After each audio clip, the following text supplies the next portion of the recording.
នោះមកដល់កំពង់ចាមបាត់បងប្អូនកំពង់ចាមនេះគឺមិនដល់ត្រឹមកំពង់ចាមហួសកំពង់ចាមមកដល់ភ្នំប្រុសភ្នំស្រីឆ្លៀតឱកាសក៏ចូលលេងភ្នំប្រុសភ្នំស្រីបងប្អូនណាដែលធ្លាប់មកហើយក៏មកបងប្អូនណាមិនធ្លាប់មកទៅទស្សនាជាមួយខ្ញុំទាំងអស់គ្នានេះគឺខ្លោងទ្វារផ្លូវចូលទៅភ្នំប្រុសភ្នំស្រីហ៎បងប្អូនតាទៅទស្សនានៅខាងលើទាំងអស់គ្នាតើមានអីប្លែកនៅលើភ្នំប្រុសភ្នំស្រីផ្លូវនេះគឺផ្លូវចូលទៅភ្នំប្រុសបងប្អូនគេធ្វើឡើងស្អាតភ្លឹងតែម្ដងហើយយើងបានជិះចូលហើយទៅខ្លោងទ្វារប៉ុន្តែនៅខាងមុខបន្តិចមានផ្លូវបែកមួយគឺផ្លូវបែកទៅខាងស្ដាំគឺផ្លូវបែកទៅភ្នំស្រីប៉ុន្តែយើងអត់ទៅភ្នំស្រីទេបងប្អូនអានេះគឺជាផ្លូវបែកទៅភ្នំស្រី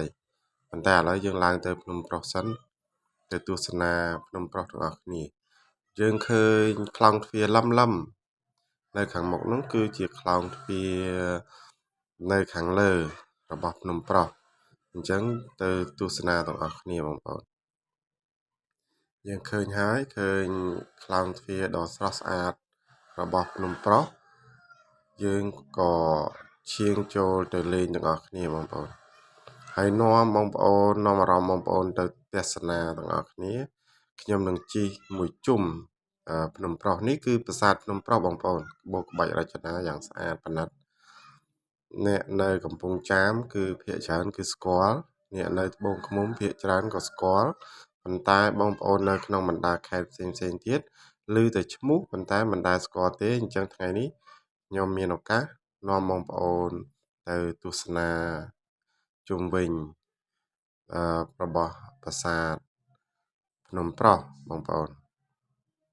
នេះគឺខ្លោងទ្វារទួលមុខស្អាតមែនតើហើយខ្ញុំនឹងនាំបងប្អូនជិះមួយជុំដើម្បីទស្សនា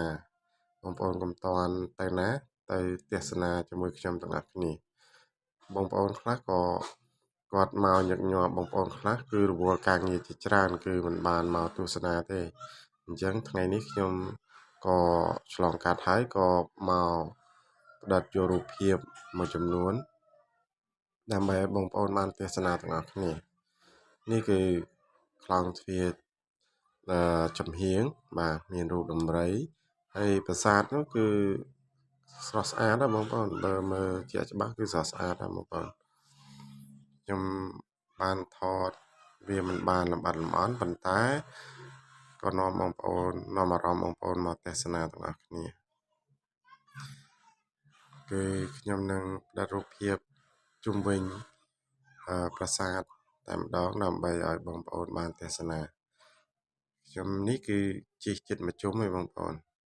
នេះគឺកំពូលប្រាសាទខ្ញុំបានឡើងទៅលើទេដោយសារតែខ្ញុំជិះម៉ូតូដោយសារតែពេលវេលារបស់យើងខ្លីអញ្ចឹងជិះម៉ូតូពត់កន្លឹងជុំវិញបងប្អូននៅជាធម្មតាគឺនៅជុំវិញហ្នឹងគឺមានស្វាជាច្រើនបងប្អូន